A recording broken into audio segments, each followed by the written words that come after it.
Hola, hola, buenas tardes. Bienvenido a la séptima clase de este curso auxiliar de farmacia. Hoy vamos a empezar a hablar la parte, digamos, que tiene que ver más con todo lo que sea la anatomía y todo lo que sea la descripción de las diferentes partes del cuerpo y la medicación que se utiliza en esa área. Hoy vamos a dar el sistema respiratorio. Bueno, el sistema respiratorio, para que por ahí lo puedan imaginar un poquito mejor, eh, se lo compara, ¿sí? Como le estoy mostrando ahí en la imagen, con un árbol invertido. Si ustedes prestan atención, cualquier dibujo de un árbol, ¿sí? La boca sería la raíz, la laringe, ¿sí? La laringe, la faringe primero y después la laringe sería el tronco. A partir de que se empiezan a abrir las ramas o los gajos más grandes, esos son los bronquios. Después esos bronquios se vuelven a dividir en bronquiolos, o sea, en ramitas más finitas, y van a terminar, ¿sí?, en las hojas que en el caso del pulmón se llaman los alveolos. Los alveolos es cada una de las pequeñas partes del pulmón en el cual se realiza el intercambio gaseoso. O sea, se cambia el dióxido de carbono del cuerpo por el oxígeno que está en el medio ambiente y le llegó hasta el pulmón. ¿Sí? Entonces, este proceso se está haciendo todo el tiempo y la función, fíjense que la función que tienen los alveolos es exactamente igual que la función que tienen las hojas de los árboles. Intercambio gaseoso, o sea, cambia lo que no sirve, el dióxido de carbono, por oxígeno, que es lo que nuestro organismo necesita para poder funcionar. Sin oxígeno, los tejidos mueren, las células mueren. Bueno, a ver un poquitito. Sigo planteándoles. Bueno, entonces, ahí Gabriela se está conectando. Entonces, Gabriela, mira, lo que le estaba planteando recién es que todo el sistema respiratorio se le suele llamar árbol respiratorio porque es muy semejante a un árbol, a la estructura que tiene un árbol, pero patas arriba, invertido. ¿Sí? Entonces, la boca es la raíz, repito para los que después vean el video, la faringe y la laringe va a ser el tronco. Los primeros gajos más grandes van a ser los bronquios, después cuando se dividen en ramas más pequeñas van a ser los bronquiolos, y así llegan hasta las hojas que son en el aparato respiratorio, van a ser los alveolos. Es cada una de las pequeñas partes del pulmón donde se realiza el intercambio gaseoso, o sea, se cambia el dióxido de carbono por el oxígeno, igual que hacen las hojas de los árboles. ¿Sí? Lo único que no hacemos, digamos, es la fotosíntesis que tienen las plantas, ¿sí? Pero en la función importante de respirar es lo mismo. Bueno, ahora sí vamos a ver las partes,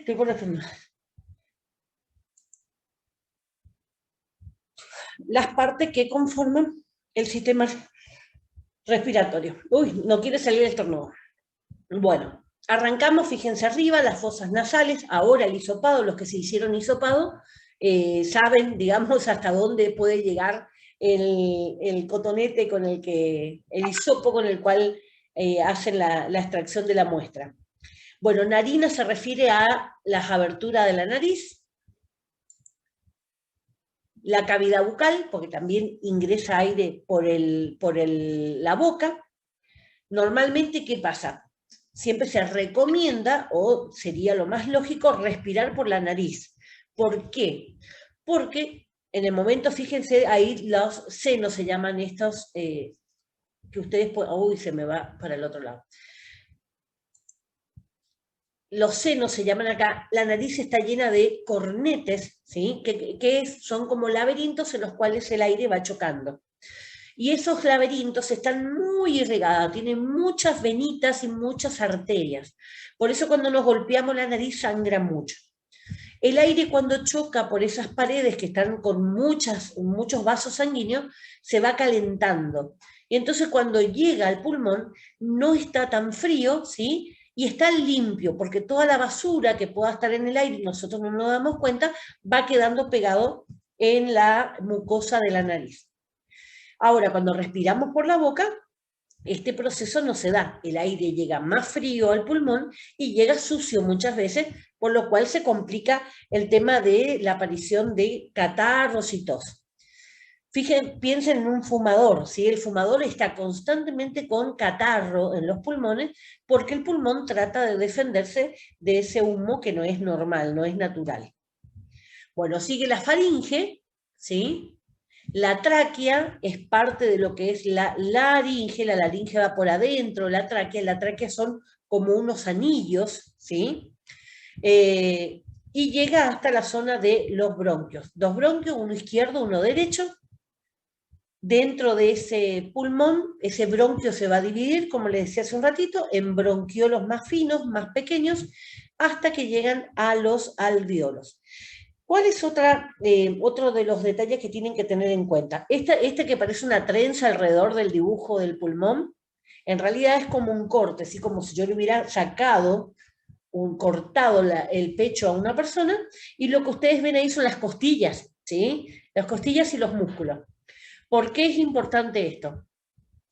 Porque para respirar hacemos constantemente actividad muscular, ¿sí? Por un lado, las costillas al ensancharse estiran las costillas para permitir que ingrese el aire. Y para sacar las costillas aprietan, y eso lo hacen los músculos intercostales, entre. Supónganse que mis dedos son los huesos, ¿sí? Entre los huesos, las costillas, están estos intercostales. ¿Por qué también le aclaro esto? Porque esto tiene mucho que ver con el tema del asma, ¿sí? Una persona que tiene asma tiene dificultad para que pueda salir el aire que está dentro, por lo tanto no ingresa nuevo aire y tengo la sensación de sofoco porque no recibo oxígeno, ¿sí? Muchas veces creen que el asma es la incapacidad de entrar aire, y en realidad el asma es la incapacidad para sacar el aire que tengo, por lo tanto no puedo cambiarlo. Bueno, el asmático tiene que hacer más fuerza, ¿sí? Por eso muchas veces ustedes van a ver que las personas asmáticas le duele la espalda, le duele el pecho, ¿sí? Por el esfuerzo extra. Es como si ustedes fueran al gimnasio y de golpe le sobrecargan a los aparatos 30 kilos más. Le va a doler. Entonces, después de una crisis asmática, siempre viene un proceso de dolor muscular, ¿sí? Siempre lo van a sentir las personas asmáticas. El otro músculo que es importante es el diafragma, está abajo. Separa la zona del pulmón de la parte abdominal, ¿sí? De los intestinos. Ese músculo, ese diafragma, lo que hace es cuando soltamos el aire, se curva hacia arriba. Y cuando nosotros inspiramos, metemos aire al pulmón, se curva hacia abajo. Constantemente está haciendo este movimiento, ¿sí? Para ayudar a empujar al pulmón que saque el aire. Bueno, ese proceso de los músculos que interfieren en la respiración es importante, sobre todo para entender el proceso del asma.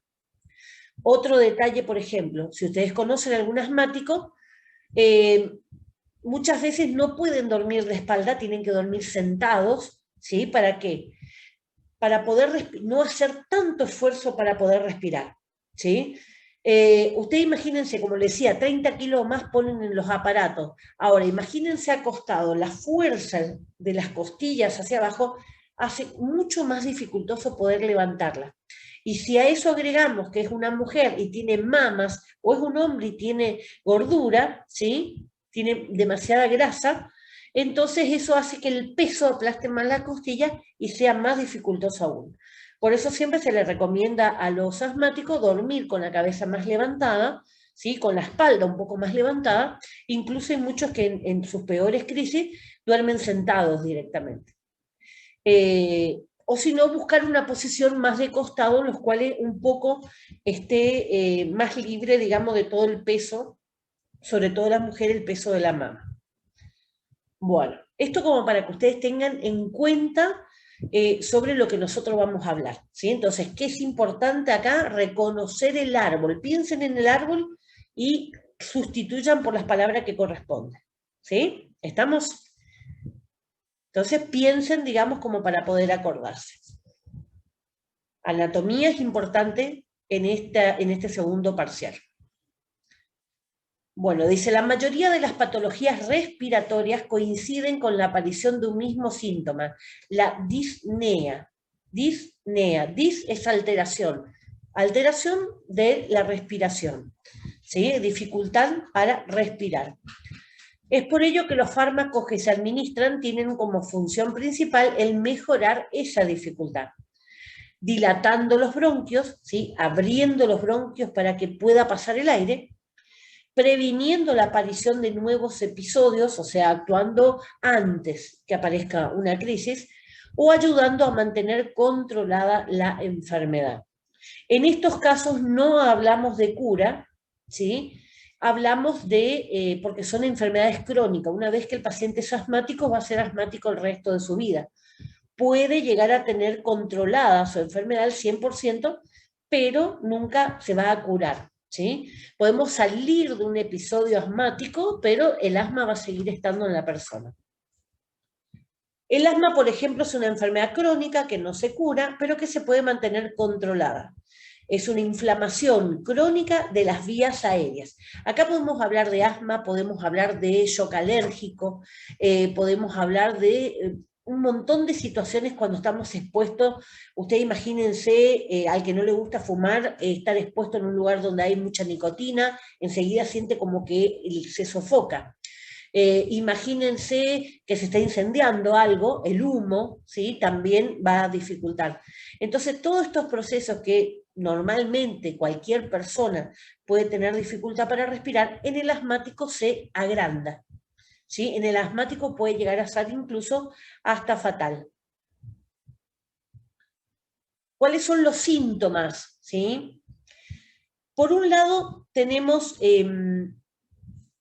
pequeños detalles que hay que empezar a prestar atención. ¿Qué se recomienda en el caso del asmático? Si es un adulto, bueno, prestar atención a determinados detalles o bien llevar un diario. Y en el caso de que los asmáticos sean los niños, a los padres inculcarle, ¿sí?, la idea de llevar un registro de las crisis asmáticas de sus hijos. ¿Qué quiere decir esto? En un cuadernito anoto el día, ¿sí?, que le dio la crisis, qué estaba haciendo antes de la crisis y qué se hizo para sacarlo de la crisis. Por ejemplo, bueno, usé el PAF 2 veces, ¿sí? ¿Y qué estaba haciendo antes? Muy importante. ¿Por qué? Porque hay distintos desencadenantes del asma. Entonces, si yo puedo ubicar qué es lo que desata el asma en una persona, yo lo puedo prevenir. Si no lo puedo prevenir, puedo ya acelerar el proceso de buscar la medicación que es necesaria, ¿sí? Por ejemplo, yo soy asmática. Yo soy asmática alérgica a cualquier aroma, ¿sí?, fuerte. Si ustedes en este momento tiran, por ejemplo, acá al lado mío, un insecticida, me va a dar una crisis. Ustedes abren un quitasmalte en este momento y en cuestión de segundos tengo una crisis. A veces determinados perfumes también me dan esta crisis asmática. Y siempre empieza con unos signos y síntomas que yo los identifico en mí. Lo que hay que hacer es empezar a identificar en aquellos pacientes asmáticos que están cerca nuestro, ¿sí? Yo siempre planteando no solamente desde el punto de vista del trabajo en la farmacia, sino también desde el punto de vista de lo que le puede servir a usted en la casa. Siempre en la familia hay algún asmático o en el grupo de amigos, ¿sí?, o demás. Entonces, del boca a boca, ustedes pueden ayudar a actuar mejor en estos momentos para salir de crisis. Entonces, uno de los síntomas es tos. Incluso hay algunos pacientes, a mí me empieza con tos. Incluso algunos pacientes ni siquiera sabían que eran asmáticos porque lo único que tenían o presentaban era tos. Una tos seca, sin catarro, sin nada, ¿sí? Eso seca.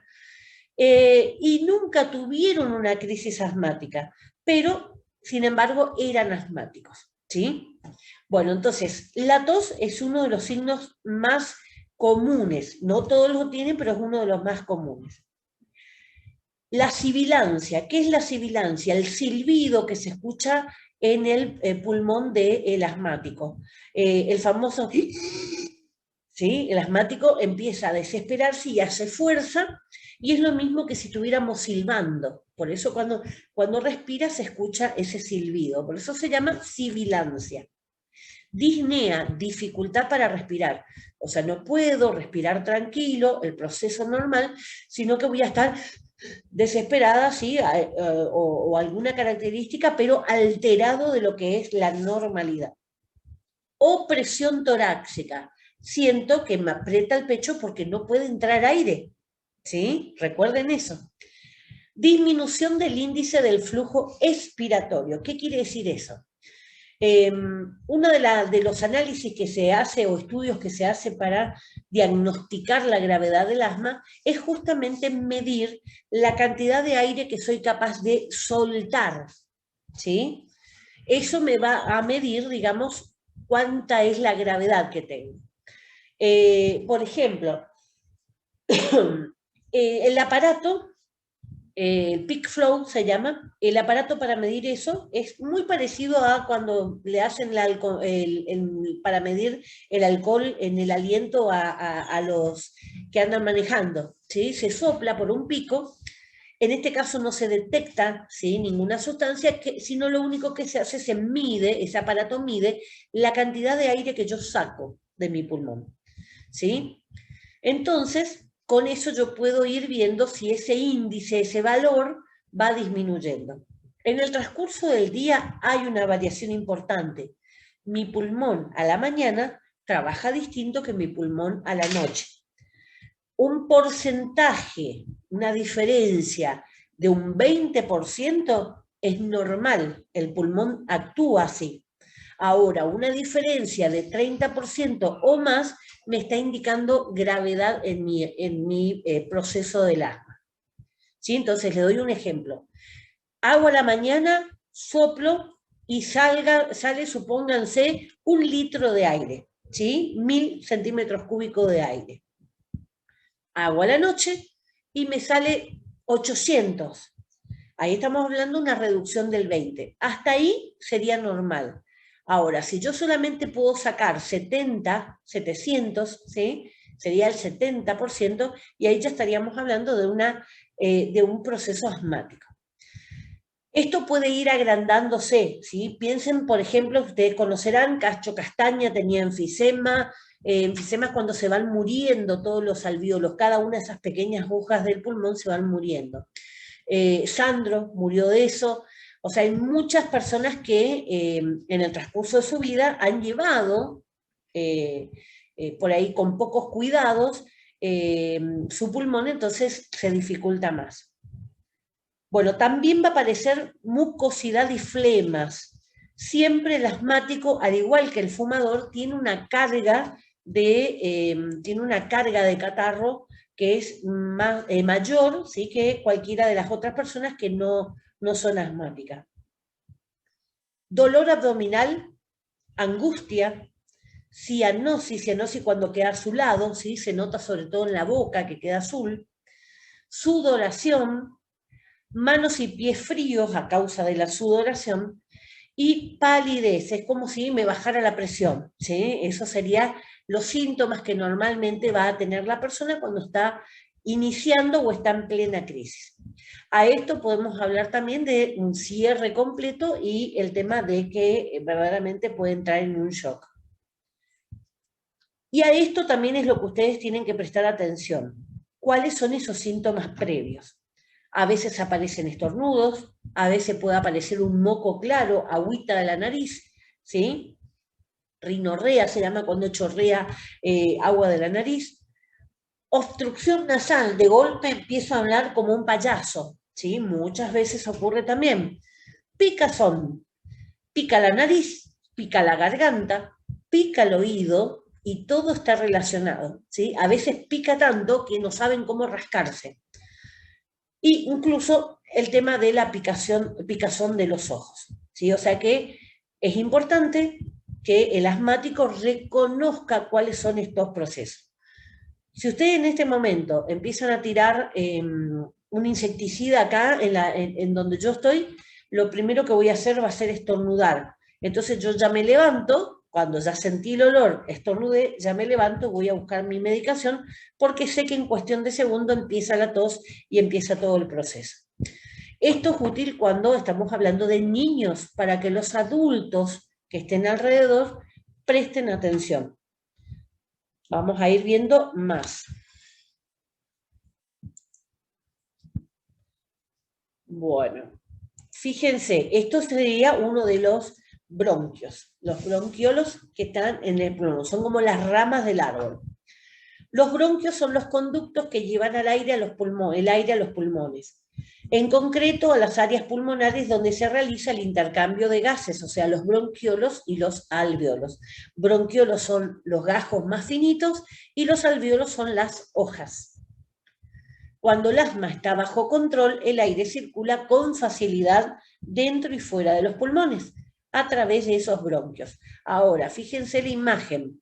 A la izquierda tienen un bronquio normal, y fíjense cómo es un bronquio, un bronquiolo, en un paciente asmático. Está estrujado, ¿sí? La parte muscular, ¿sí? Se aprieta. Está mucho más engrosada la pared, fíjense que es mucho más gruesa la pared del bronquiolo asmático. Y fíjense que también tiene mayor cantidad de moco en el interior. Por lo tanto, si ustedes miden el tamaño del orificio que tiene normalmente, es mucho más grande que el tamaño que queda en un proceso asmático. Por eso el silbido, ¿sí? Es lo mismo si ustedes ubicaran, ¿alguien puede silbar con la boca abierta? No. ¿Sí? Hay que ajustar la boca para poder soplar y generar el sonido. Por eso ocurre el sonido, la sibilancia en el asmático, porque está reducido el espacio por donde circula el aire. En el caso del asma, estos bronquios están sensibles. Los bronquios a veces responden de forma exagerada a determinados alergenos. Alergenos son cualquiera de las sustancias que puede estar en el medio ambiente donde estamos, que nos puede afectar a nosotros, ¿sí? Hay personas que son alérgicas a un montón de cosas, hay personas que son alérgicas a algo determinado, lo importante es saber a qué somos alérgicos cada uno. A veces el polvo, el polen, a veces el pelo de los animales, a veces el olor fuerte, como les decía yo, a veces el cambio brusco de temperatura. Cuando estamos en verano acá en Posadas, 40, 45 grados en la vereda, entramos a un lugar donde está el aire prendido y normalmente ahí aparece o una tos o un estornudo o la aparición del moco claro, siempre va a ocurrir algo. A veces irritantes, ¿sí? Algo, qué sé yo, a ver, un aguarrás, una pintura, ¿sí? Que genera el quitasmalte, como le decía hace un ratito. El humo del tabaco, la contaminación atmosférica, olores fuertes. Ustedes imagínense, están en un embotellamiento de autos donde todos los caños de escape están largando, ¿sí? Humo. Imagínense la falta de oxígeno que hay en ese momento. Bueno, ocluyéndose, ¿qué quiere decir? Esos bronquios se cierran, se ocluyen, se taponan. De forma brusca, broncoconstricción, se aprieta, produciendo dificultad para respirar. Tos o presión de pecho, ¿sí? Me aprieta. Y sibilantes a la auscultación, los silbidos. ¿Qué quiere decir esto? Cuando el médico le pone el estetoscopio en el pecho, en la espalda, está escuchando a ver si siente ese silbido, ¿sí? Aparte de sensibles, se inflaman. La pared de los bronquios está engrosada, recuerden el dibujito anterior, por lo que el espacio para la entrada de aire es más estrecho, más finito. Esta alteración también provoca un aumento de las secreciones, ¿sí? Es como una forma de poder defenderse del tejido y segrega mayor cantidad de moco. Existen dos grandes grupos de medicamentos para el asma. los antiinflamatorios y los broncodilatadores. Antiinflamatorios, o sea, imagínense, para desinflamar el tejido que está engrosado. Y los broncodilatadores para dilatar esos broncos, como dice el nombre. Antiinflamatorios son los más importantes, lo que hacen es eliminar o mitigar la inflamación de los bronquios. Los más utilizados dentro de ellos son los corticoides. Esto se usa en emergencia, esto es la dexametasona que le colocan el médico de guardia cuando llegan con una crisis asmática, ¿sí? Por ejemplo eso. Al ser los corticoides antiinflamatorios muy potentes, sirven en estos casos, pero siempre no van a ser recomendados usar, porque tenemos que tratar de usar la menor cantidad de corticoides posible. En estos casos sí, tenemos que hacer, porque en estos casos es más importante respirar. Los broncodilatadores actúan dilatando y abriendo el bronquio. Los de acción corta se usan como medicación de alivio o de rescate, también lo pueden encontrar en cualquier bibliografía. Y los de acción prolongada se utilizan en forma pautada junto con los corticoides. O sea, el asma se divide en 4, ¿sí? A ver si le puse eso. No está ahí. En 4 estadías. Tenemos un asma intermitente, el que de vez en cuando aparece, el que puede ser, por ejemplo, causado en primavera, cuando empiezan los polen de las flores, o a veces es causado en otoño, cuando empieza a aparecer las hojas secas, ¿sí? Pero es muy intermitente. Y después los otros son asma, los 3, son asma persistente. ¿Qué quiere decir? Que es algo más regular, desde leve, mediano a grave, ¿sí? Entonces esa es la forma de categorizar o clasificar el asma. ¿Qué más tengo que hacer? Imagínense el dibujito, quiero que lo presten atención para después poder acordarse en el examen. También son importantes las medidas de evitación a los alergenos, o sea, una vez que yo descubro a qué soy alérgica, tratar de no exponerme a eso. Utilizar fundas antiácaros, los ácaros son partículas o microorganismos que están presentes en nuestra ropa de cama, se van desprendiendo nuestra piel, aunque nosotros no veamos, pero se van desprendiendo pequeñitas partes que estos ácaros son los que consumen. O sea, constantemente hay un montón de microorganismos dando vuelta alrededor nuestro. Reducir la humedad, ¿sí? Muchas veces aquellos asmáticos donde están en ambiente húmedo, con pared con mohos, por ejemplo, se ven afectados. Retirar alfombras cuando el problema es el polvo, ¿sí? Porque todo lo que sea tela junta polvo. Por ejemplo, alfombras, cortinas, lavar frecuentemente. Muñecos de peluche, en el caso de los chicos. Moquetas son las alfombritas. Evitar peluches y libros en el dormitorio en el caso de que sea alérgico. Ustedes ven un libro viejo, por ejemplo, un libro nuevo, cuando ustedes abren, sienten ese olor a tinta. Y cuando hablamos de libros viejos, ustedes van a ver que se siente, no hay problema, ustedes van a ver que se siente como un olor más a moho, ¿sí? Dependiendo dónde estuvo guardado el libro también, puede tener una gran carga de moho. Entonces, en estos casos siempre yo hago más hincapié con el tema de los chicos, prestar atención a las cosas que le hacen reaccionar. Podemos ver ahí en el dibujito aerosoles, hay ahí helados, ¿sí? Muchas veces los componentes que tienen para elaborar helados causan tipos de reacciones. Le pusieron a un pobre gatito, en realidad, alergia a las proteínas que tienen los pelos de animales, flores, el tabaco, ahí abajo tiene una flor de algodón como símbolo de tejidos. A veces la persona es alérgica a la lana, por ejemplo, no puede usar nada de lana porque enseguida se brota todo. El polvo, por eso está una escobita ahí para barrer, y obviamente la industria que está abajo, que tira al aire, ¿sí? Todos los desperdicios por ahí de la contaminación atmosférica, el famoso smog y la contaminación atmosférica. Entonces yo tengo que prestar atención a cuáles de estos factores son los que le desarrollan a mi hijo una crisis asmática. Tengan en cuenta que hace unos años atrás al asmático se lo tenía encerrado, no se dejaba salir, estar al aire libre, ¿sí? Y eran los típicos flaquitos, delgaditos, pariduchos, que estaban mirando por la ventana cómo jugaban los demás chicos. Hoy se plantea todo un cambio en esa forma de tratar al asmático. Hoy se estimula el deporte, hoy se estimula que salgan al medio ambiente, que vayan enfrentándose con los alergenos para ir generando una mejor respuesta. O sea, cambió la forma de tratarla, pero la enfermedad en sí sigue siendo la misma. Se me va. ¿Cuáles son entonces esos provocadores del asma? Los alergenos del exterior y del interior también, ¿sí? Porque yo puedo comer algo, tomar algo que hace que se genere una reacción alérgica.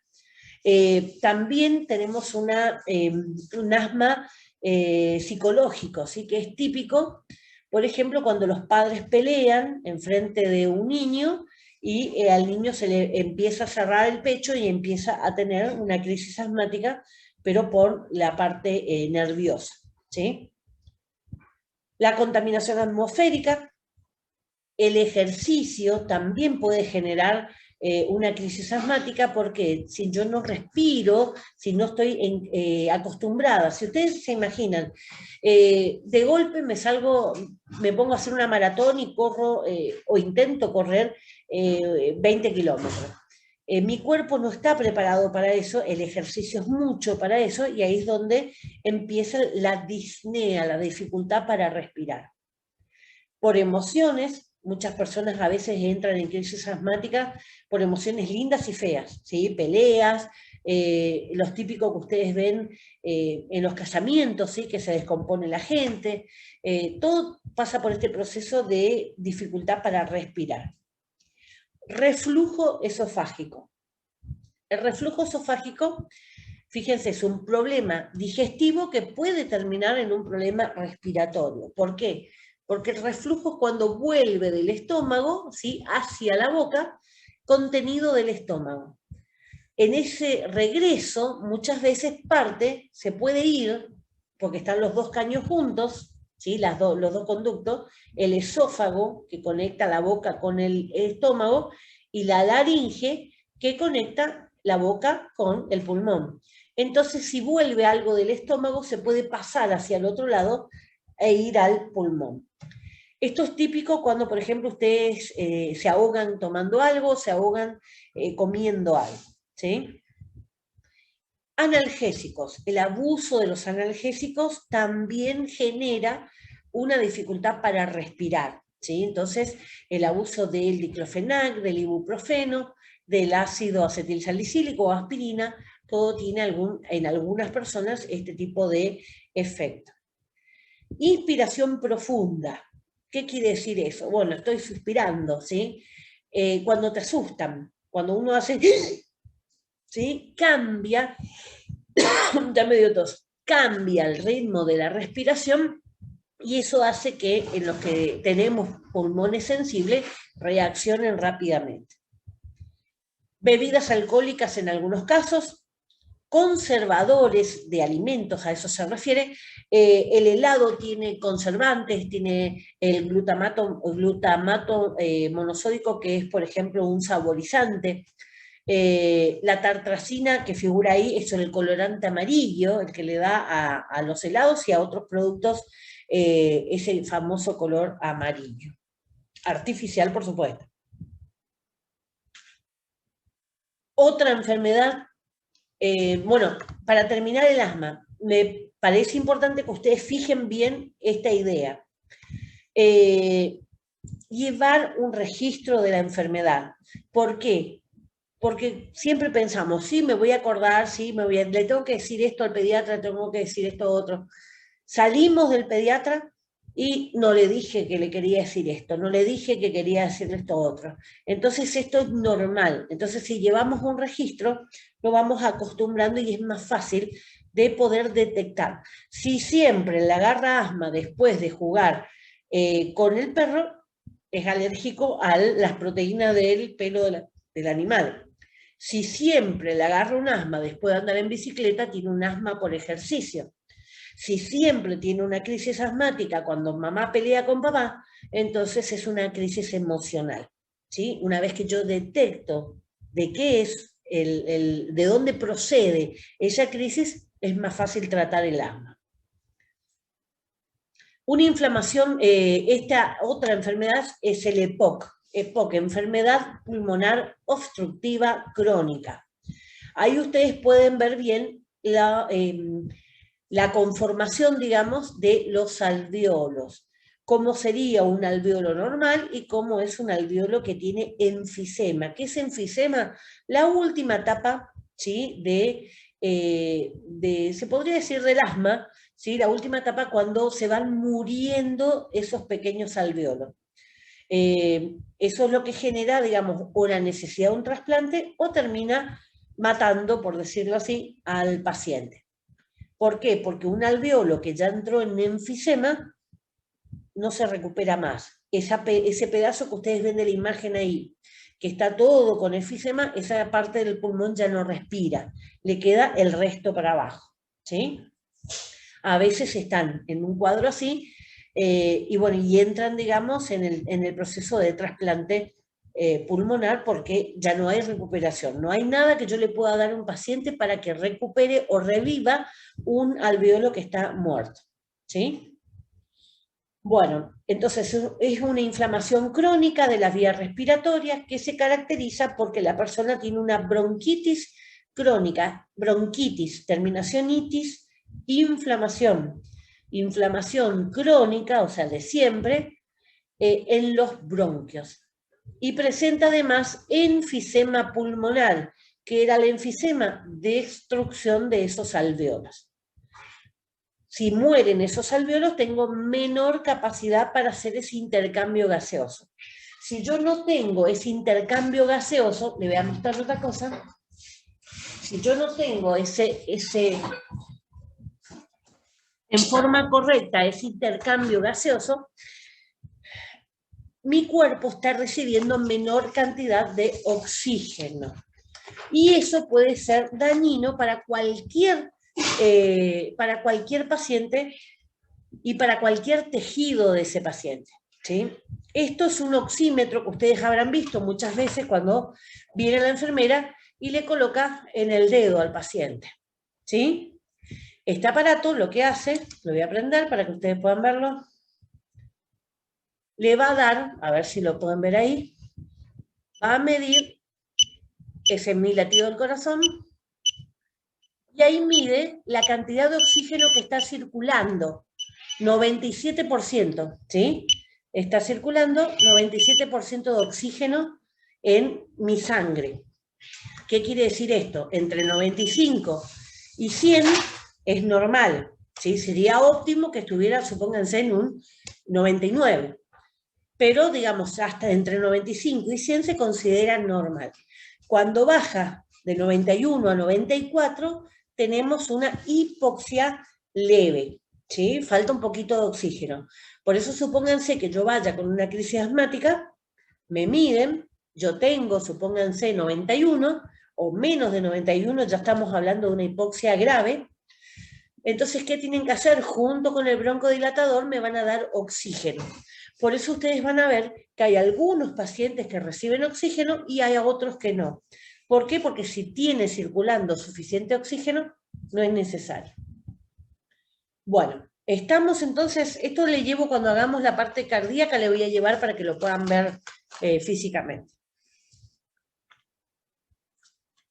Muchas de las personas que padecen EPOC suelen ser mayores, ¿sí? ¿Por qué? Porque durante 50, 60, 70 años ese pulmón se va gastando, es normal, es lógico que yo con 50 mi pulmón no sea lo mismo que ustedes con 20 y piquito. Con otras patologías de base, con los que pueden ser que tomen varios fármacos de manera habitual. Por ejemplo, una persona mayor puede ser asmática e hipertensa, puede ser también diabética. Entonces vamos haciendo como un cúmulo de un montón de medicamentos para distintas patologías que todas son graves. Tendremos que tener en cuenta las interacciones posibles de los medicamentos y el buen seguimiento del régimen terapéutico. Ahora, imagínense, yo les dije ya en varias oportunidades que el efecto adverso del enalapril, ¿sí?, que se utiliza para la hipertensión arterial, en algunas personas genera tos. Ahora, imagínense, yo asmática, tomando un medicamento así que me va a generar más tos, ¿sí? Entonces, para mí, por ejemplo, como antihipertensivo, el enalapril no se puede utilizar. Entonces, por eso es importante conocer las otras patologías que también tenga el paciente. Personas con procesos infecciosos como la neumonía, probablemente también requerirán el uso de estos fármacos, además de antibióticos para tratar la infección en sí. Ahora, no sé si ustedes conocen a alguien que haya tenido una neumonía. Neumonía es cuando en lugar de esos alvéolos que habíamos visto, ¿sí?, en lugar de estos alvéolos estar vacío y permitir que se cambie el aire, ¿sí?, el oxígeno por el dióxido de carbono, en lugar de que puedan hacer esa función, esos alvéolos se llenan de líquidos, ¿sí?, que salen de nuestro mismo cuerpo, se van llenando de líquidos. Entonces, literalmente, nos vamos ahogando nosotros mismos, ¿sí? ¿Qué se hace en los casos ya críticos? Se coloca, ¿sí?, una sonda, un caño, si lo quieren decir así, directamente al pulmón para que salga el líquido que está en ese pulmón, ¿sí? Lo dreno, lo saco al líquido. Y no es que le va a salir un poquito así de líquido, llegan a salir litros de líquido, ¿sí?, como para que ustedes tengan una idea. Durante todo ese proceso no puedo respirar bien, hago mayor cantidad de fuerza y es como si yo estuviera ejercitándome con el triple de pesas en ese momento. Entonces, el que tiene neumonía, primero, tiene dificultad para respirar, por supuesto. Segundo, tiene dolores, duele la espalda, duele los costados, duele todo lo que trabaja en la forma muscular para poder respirar, duele. Si a esto ustedes le agregan que le hayan tenido que colocar un catéter así o un caño así como para poder sacarlo, justifica por qué a esos pacientes se les da incluso morfina para aguantar el dolor, ¿sí?, como para que tengan idea de lo que duele. Esto de la neumonía es lo que estamos viendo con el proceso del COVID. Aquellos pacientes graves que entran en un curso de neumonía quedan internados y quedan con respirador y demás, que el respirador, ¿qué hace? La máquina respira por mí porque yo no puedo respirar, ¿sí? Imagínense lo feo que es esa situación. Normalmente, ¿qué pasa también? Lo tienen sedado, lo tienen dormido. ¿Por qué? Porque tienen un caño colocado en la garganta que va directo hacia la laringe para poder pasar el aire, ¿sí?, que le van suministrando, encima le hacen la fuerza para mandarle el aire. Entonces, este proceso, digamos, por eso es importante tomar conciencia también de lo que significa contagiar a aquellas personas que somos de riesgo con el COVID, justamente por el daño que puede llegar a producir. Bueno, si es una infección bacteriana, se le coloca antibiótico, si no, no se puede colocar antibiótico. En estos casos, al igual que en las personas con EPOC, recuerden, enfermedad pulmonar obstructiva crónica. Es de suma importancia tener en cuenta si hay presencia de secreciones, ¿sí?, si sale moco, catarro, por si hay que ayudar a eliminarlas. ¿Cómo se elimina? Aspirándola, haciendo fisioterapia respiratoria, aumentando la ingesta de líquidos para fluidificarla más, etc. Esto, ¿quiénes los hacen en terapia intensiva? Los kinesiólogos. ¿Qué hacen? Aspiran, chupan el moco, ¿sí? Colocan una sonda y le van chupando el moco que tengan en el pulmón.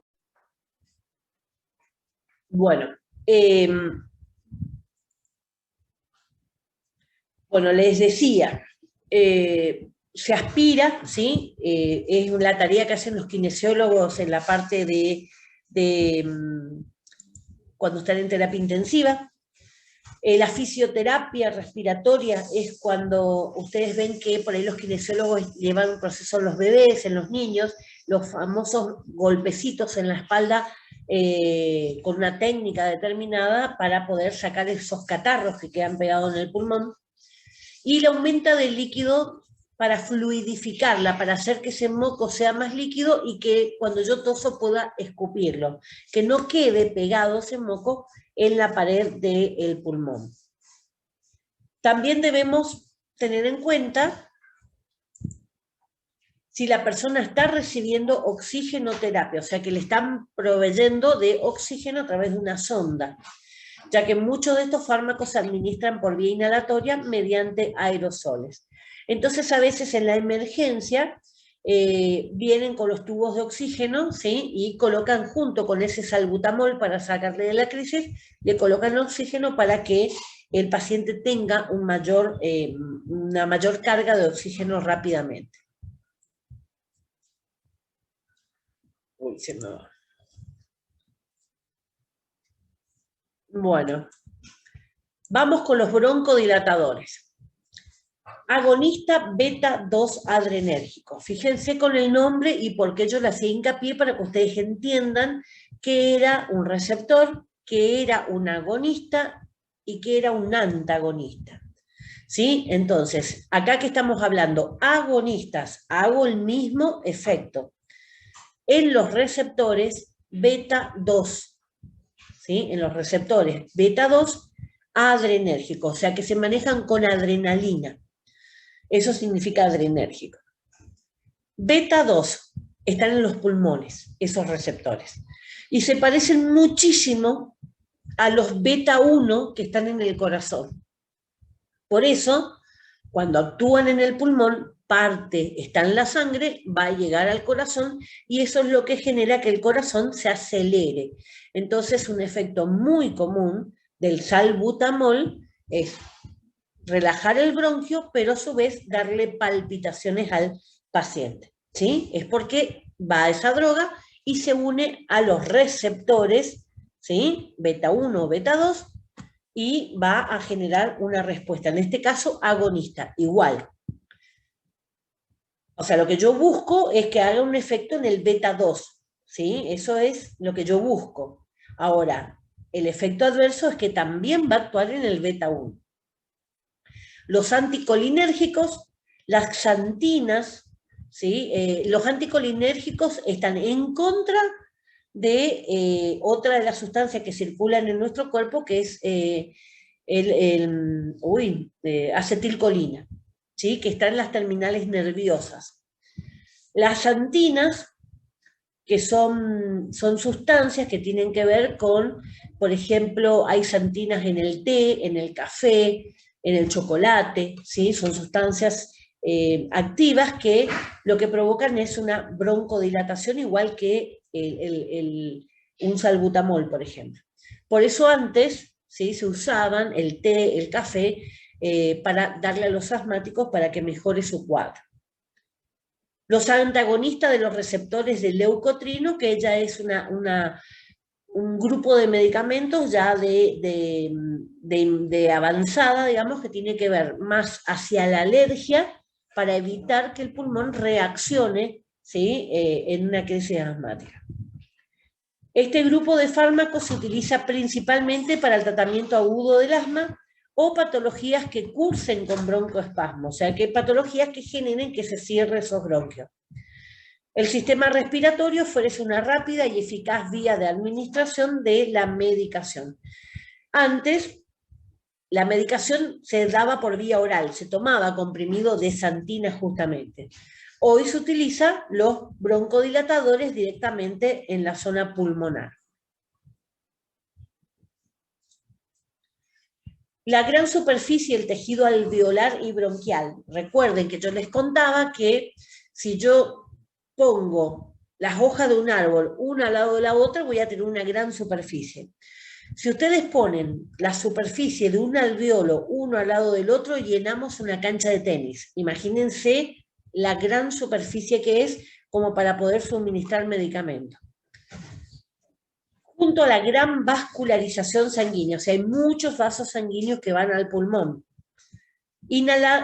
Hace que la absorción del medicamento inhalado sea casi instantánea. Por eso es mucho más rápido colocarme el PAF que tomar un comprimido broncodilatador. Por ello, los fármacos que utilizamos en el tratamiento del asma se administran mayoritariamente por la vía inhalatoria. Entonces, actúan directamente sobre el bronquio, actúan rápidamente, permiten administrar dosis más bajas de fármacos. ¿Por qué? Porque no se pierde parte en el estómago, parte en el intestino, parte en el hígado. ¿Sí? ¿Se acuerdan todo el circuito que tenía que hacer el medicamento para poder llegar hasta el pulmón? Yo lo estoy poniendo directamente ahí, entonces puedo usar dosis más pequeñas. Producen menos efectos secundarios que tomarlo por la vía oral. ¿Por qué? Porque de lo que yo puse en el pulmón, una pequeña parte va a la sangre, ¿sí? Se absorbe por los vasos sanguíneos y va a ir al corazón, por ejemplo. Si yo hubiera tomado el comprimido, todo va a pasar a la sangre y después va a ir al pulmón. Vamos con los agonistas beta 2. Los más utilizados son el salbutamol, la terbutalina, salmeterol y formoterol. Entonces, el salbutamol tiene de corta duración, sirve para emergencia. El más conocido, digamos, de los dos es el salbutamol, y después de los de larga duración, el salmeterol es uno de los más conocidos o más utilizados. El sistema más utilizado para la vía respiratoria es el aerosol, que contiene el medicamento disuelto en un gas. Recuerden, cuando vimos forma farmacéutica, hablamos cerca de esto. Este dispositivo requiere de cierta coordinación, inspiración mientras se acciona el dispositivo. Perdón que estoy atravesado hoy. Si vieron alguna vez un paciente asmático, y ya lo hablamos de esto con el tema de la aerocámara para los aerosoles y demás, ¿qué tengo que coordinar? Tengo que coordinar que cuando yo acciono el dispositivo y salga esa nube de gas con esas gotitas de salbutamol, ya exista una corriente que lo arrastra hacia el pulmón. Entonces yo tengo que comenzar a respirar primero y después a accionar. Pero ¿cuándo? Ahí está el detalle de aprender a usarlo. Si yo respiro un montón y después acciono, y no va a ir nada, ¿sí? Va a quedar en la boca. Si yo acciono y después respiro, quedó todo en la boca. Entonces lo que yo tengo que hacer es empezar a inspirar aire y accionar, ¿sí? O sea, es una cuestión de, no sé ni si llega a un segundo. Acciono, ¿sí? Entonces sí voy a lograr de que el medicamento llegue en mayor cantidad hasta el pulmón. Este dispositivo requiere entonces ese tipo de coordinación. Por eso le decía que a veces suele ser muy difícil para los ancianos y para los niños. Pero sobre todo a los niños, cuanto antes le podamos enseñar eso, es mucho más fácil llevar un broncodilatador en cualquier lugar. Bueno, por lo que en gente mayor a veces no es efectivo y se deben utilizar junto con cámaras inhalatorias para ayudar a la eficacia del tratamiento. Esto se da en cualquiera que tiene esa dificultad para coordinar, ¿sí? A veces no, son jóvenes, pero de todas maneras no pueden coordinar. También podemos encontrar inhaladores en polvo, en los que el medicamento va disuelto en un polvo muy fino. Son más modernos, más fáciles de usar y depositan mayor cantidad de medicación en los bronquios. Este que tengo es uno de polvo.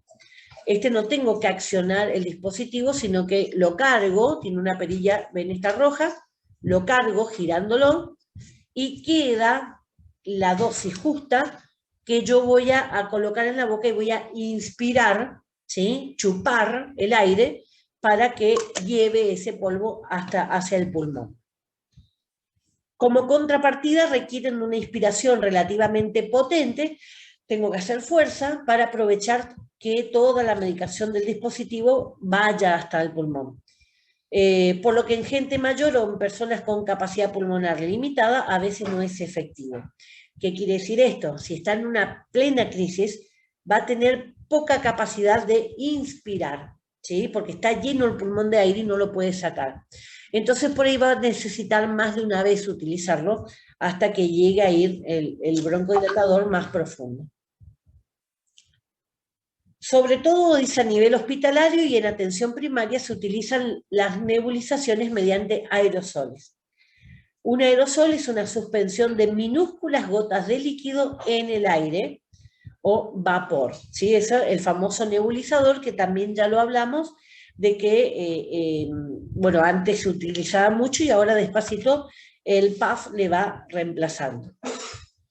Este líquido que contiene medicación es inhalado por la persona directamente de la mascarilla, si está nebulizándose, y este sistema permite dar mayores dosis de medicación. La nebulización se podrá hacer con aire medicinal o con oxígeno. Recuerden que el oxígeno ahora se considera una medicación, ¿sí? El músculo liso bronquial, o sea, el músculo que controla, ¿sí?, al pulmón, no recibe inervación simpática del sistema nervioso. Esto lo vamos a ver después en sistema nervioso también. El sistema nervioso tiene, digamos, está dividido en subpartes. Por un lado tenemos el autónomo, que es el que yo no puedo controlar. Ustedes no pueden controlar la respiración, no pueden controlar el latido del corazón y demás, ¿sí? Va a ir acrecentándose o reaccionando a las cosas que ustedes van viviendo. ¿Qué pasa, por ejemplo? Dice acá que se encarga de la lucha o la huida. Dentro del sistema nervioso autónomo tenemos también clasificados en dos, en simpático y parasimpático, ¿sí? O sea, no quiere decir, digamos, que sea antipático, pero se llama así, parasimpático. En el simpático, el que maneja la situación es la adrenalina. Entonces siempre vieron cuando hacen algún deporte extremo, oh, esto me carga de adrenalina. Siempre cuando ustedes piensen en el sistema nervioso simpático, piensen en el hombre o la mujer que corre, que se está escapando. En ese momento que se están escapando, que están huyendo, que tienen latidos rápidos, ¿para qué? Para que el corazón mande sangre, sobre todo a las piernas, porque estoy escapándome. Se produce la dilatación, ¿sí?, en el ojo para permitir ver mejor, porque tengo que ver hacia dónde voy, ¿sí?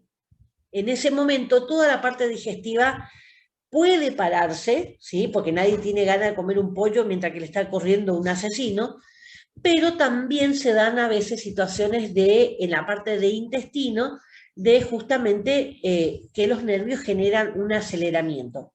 Por eso cuando están por tener un examen, están en el baño un montón de tiempo antes, ¿sí? Están nerviosos y van al baño cada rato.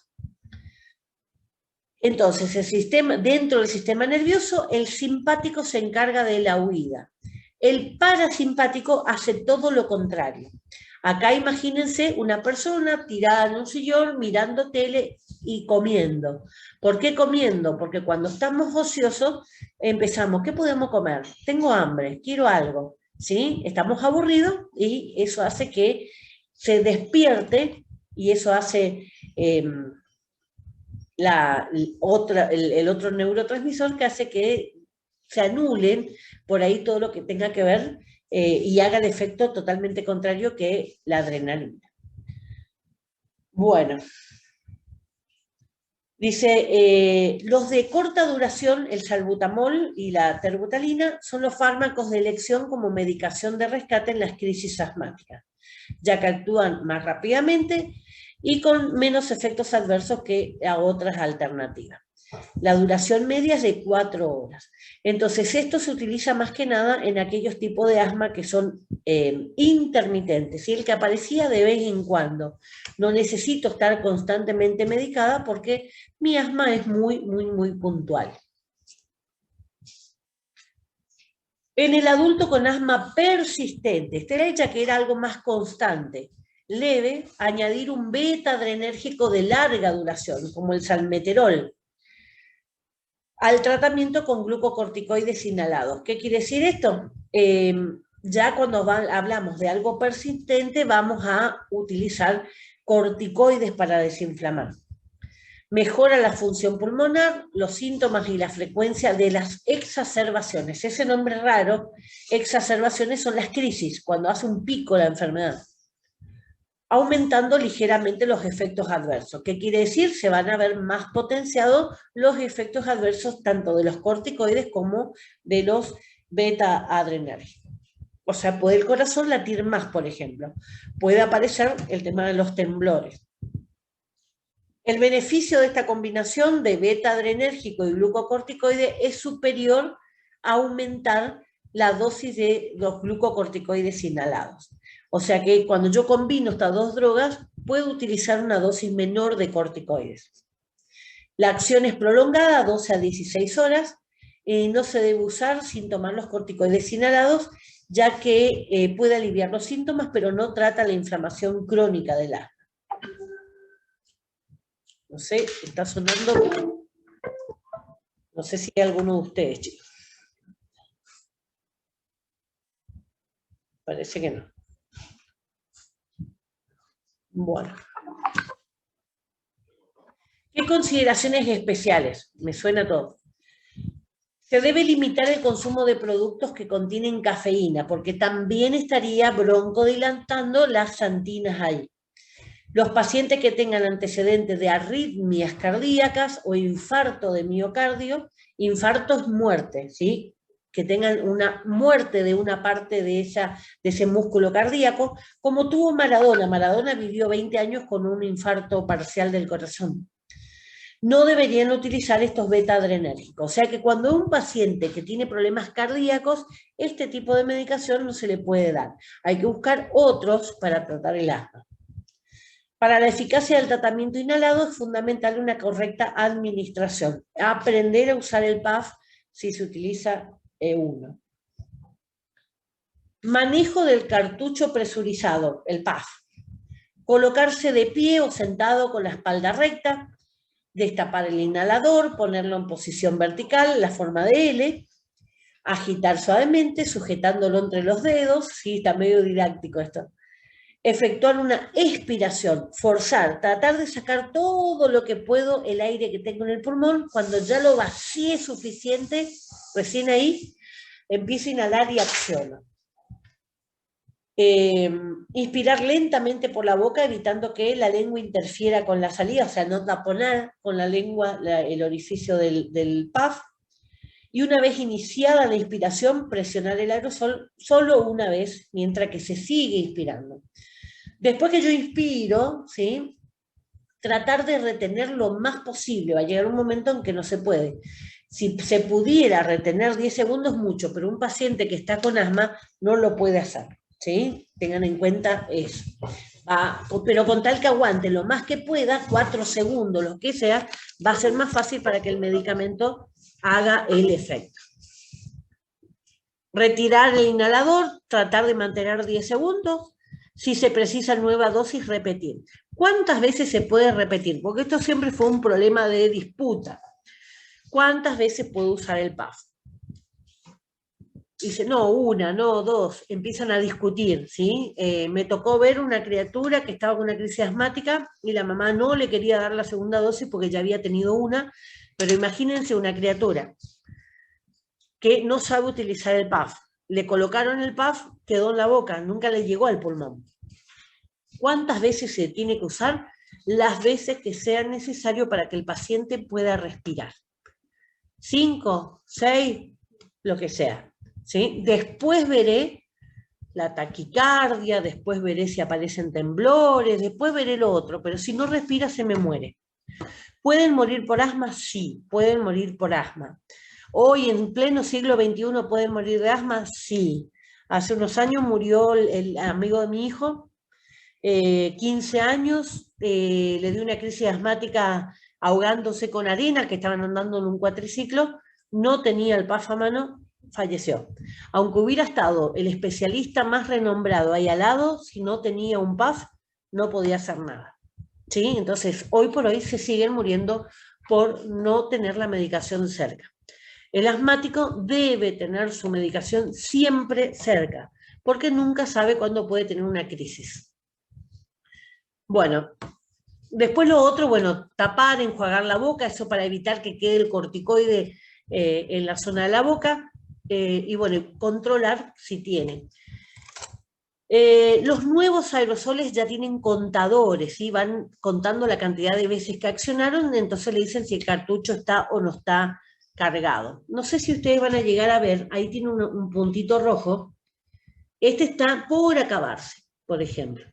Cuando se quede todo rojo ese espacio, me va a indicar que ya no tiene más dosis como para poder utilizar.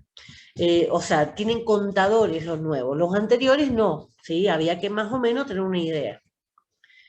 Si la técnica es difícil de seguir por parte del paciente, podemos utilizar las cámaras, la aerocámara, ¿sí? Que ahí yo acciono, está en la aerocámara y después yo respiro cuando puedo. Bueno, vamos a los anticolinérgicos, o sea, lo contrario, la del sistema parasimpático. Recuerden, simpático, adrenalina, ¿sí? Parasimpático, no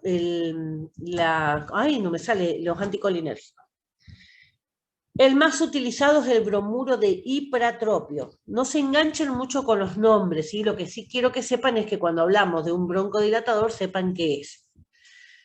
Dice, las fibras vagales del sistema nervioso autónomo, recuerden, no tenemos control sobre este sistema.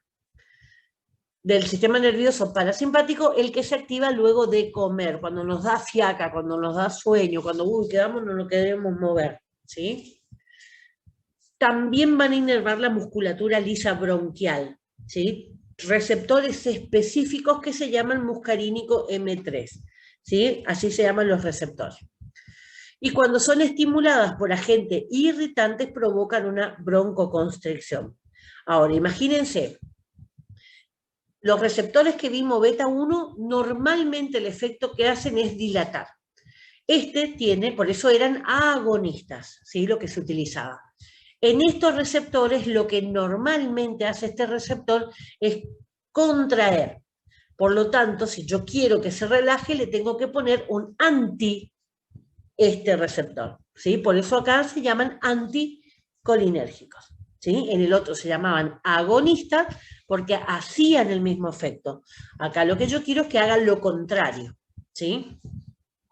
Este anticolinérgico administrado por vía inhalatoria provoca esa relajación, provoca que se afloje ese músculo al bloquear los receptores colinérgicos de la vía aérea. Como vieron en el dibujito de los receptores, ¿sí?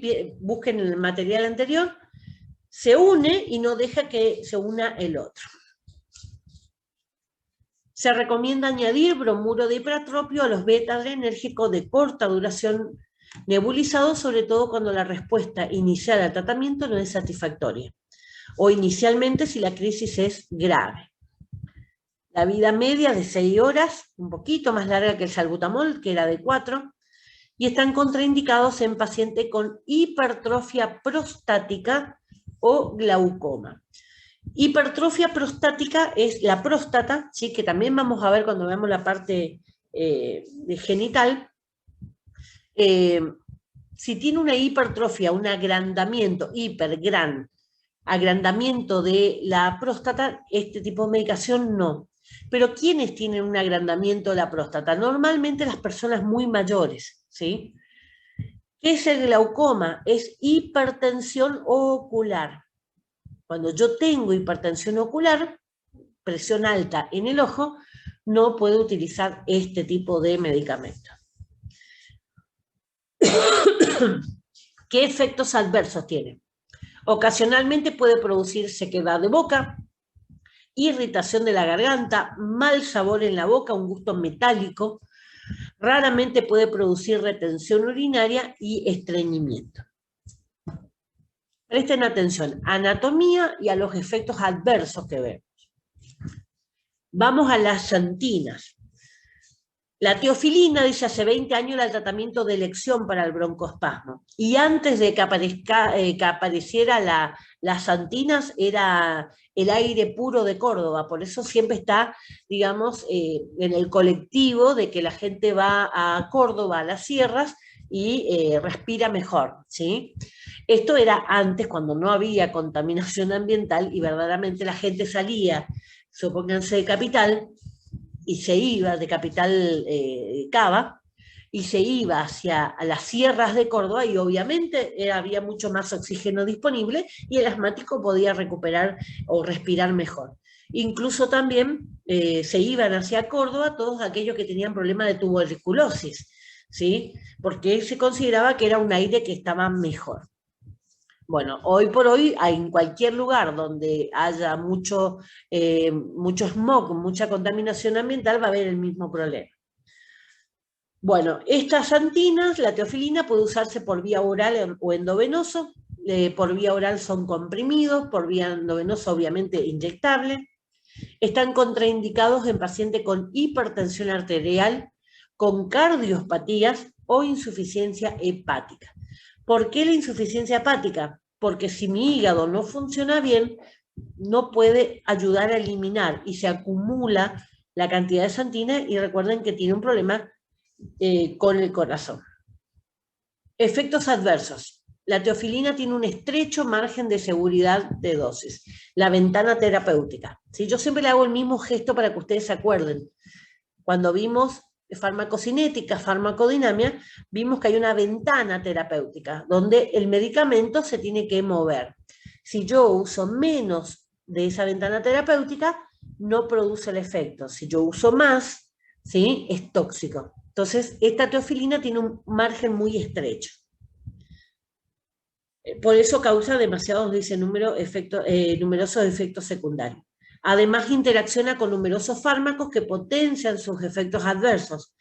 Abdominalgias, dolor de panza, ¿sí? Eso significa náuseas, vómitos, temblor, insomnio o taquicardia. O sea, no sé qué es peor, si todos los efectos adversos o el asma. Los antagonistas de los receptores del leucotrieno. El Montelukast es el más común. En realidad este tipo de medicamentos es antialérgicos, pero cada vez más los neumonólogos, los que estudian el pulmón, los que son especialistas en asma, utilizan este tipo de antialérgicos para precisamente hacer que el pulmón reaccione menos a las cosas que le afectan.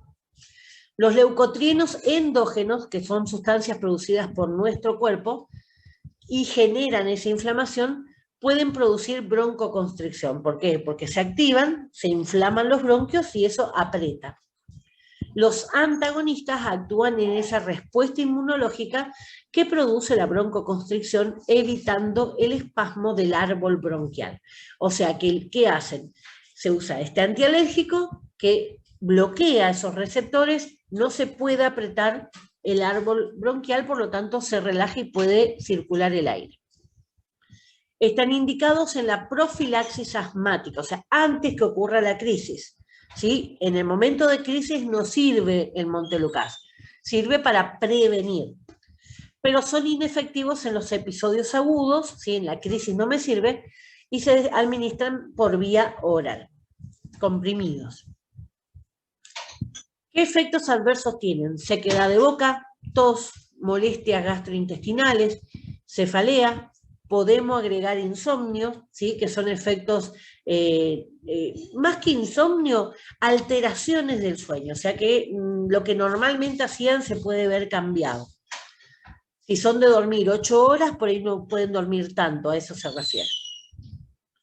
Contraindicados en pacientes con insuficiencia hepática porque se acumula, ¿sí? Recuerden eso, con hábitos de alcoholismo crónico porque tengo mi hígado que no me responde, debido a la medicación que se metaboliza por el hígado. ¿Dónde se metabolizaba? Recuerden, citocromo P450, que les expliqué en las clases anteriores.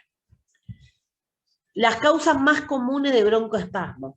En el asma pueden existir determinados agentes desencadenantes que sean los responsables del agravamiento y el empeoramiento de la enfermedad. Entonces, por eso, tratar de combinar los dos. Por un lado, el broncodilatador y por el otro, los antialérgicos para tratar que el pulmón no sea tan reaccionario a cualquier cosa. Vamos, eso era para tratamientos, recuerden, ¿sí? Los glucocorticoides y los beta bloqueantes era de la parte 1, que era tratamiento. Ahora vamos a la parte de profilácticos. Sustancias que previenen, en este caso, previenen futuras crisis asmáticas o broncoespasmos, y los antiinflamatorios. Vamos a los estabilizadores del mastocito, ¿sí? Después a los glucocorticoides. Vamos primero a los estabilizadores. Los mastocitos son células, ¿sí? Y lo que ocurre en una crisis asmática es que se alteran, se inflaman. En ese caso se utiliza el cromoglicato sódico y nedocromil. El clomogricato sódico es el más utilizado. Son profilácticos de crisis asmáticas en menores de 20 años, o sea que más utilizado no para los viejos, sino para más niños y jóvenes. Inhiben a esos mastocitos que están relacionados con reacciones inflamatorias de la histamina. Al reducir esta inflamación previenen los broncoespasmos. Si ustedes vieron alguna película basada más en tiempos antiguos donde no había este tipo de medicamentos, a veces una picadura de abeja en una persona alérgica le terminaba matando. ¿Cómo le termina matando? Mediado por esta histamina.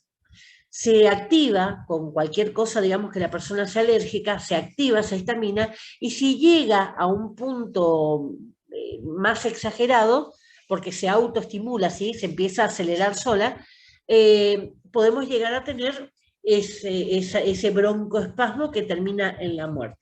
Entonces, por eso digamos que los tratamientos que ustedes veían antes, o que hoy podemos ver en las películas y demás, tenían que ver con el cuidado o la prevención desde el punto de vista de no exponer. Si sabía que era alérgico a la abeja, y alejarse de las abejas, ¿sí?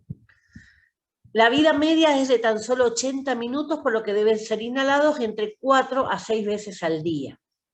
Efectos adversos: tos, broncoespasmo transitorio, irritación de la garganta.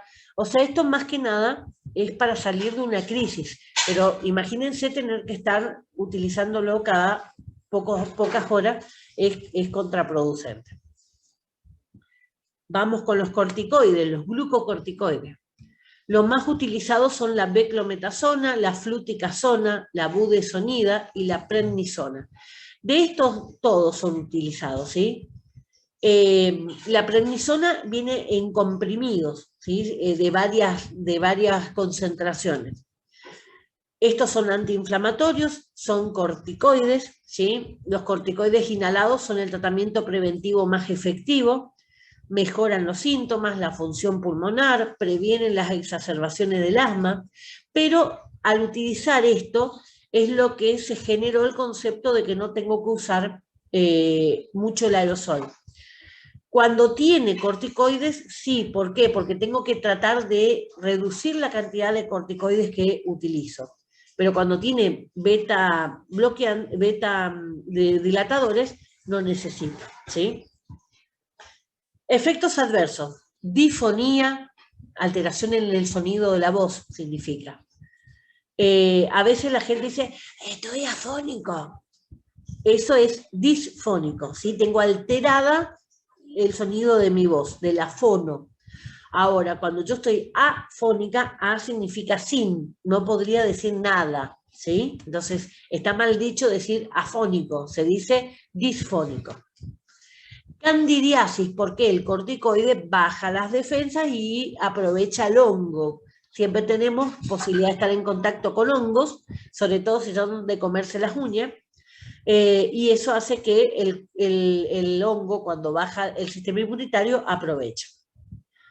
Y absorción sistémica en dosis elevada. ¿Qué quiere decir esto? Si yo uso mucha cantidad de corticoides inhalados, va a ir mayor cantidad cada vez más a la sangre, y eso hace que genere en todo el cuerpo un efecto con el corticoide, que eso es lo que se trata de evitar hoy. Inhalados no presentan los problemas de su uso sistémico. Inhalado en dosis correctas, ¿sí? No abusar. ¿Qué consideraciones especiales tengo que tener? Si utiliza broncodilatadores y corticoides, primero inhalar el broncodilatador, ¿sí? ¿Por qué? Porque yo primero tengo que despejar la vía para que el corticoide pueda entrar. Si yo uso primero el corticoide, no llegó a pasar, ¿sí? Porque está todo apretado. Después del uso de los esteroides inhalados, usar antisépticos bucales para evitar la aparición de hongos en la boca. O enjuagar, ¿sí? Enjuagar con agua. Si la persona es diabética, debemos insistir en el control de las glucemias, o sea, medirle, debido a que los gases, ¿sí? Pueden producir hiperglucemia, aumentan la cantidad de azúcar en la sangre. No utilizar en casos de broncoespasmos los glucocorticoides.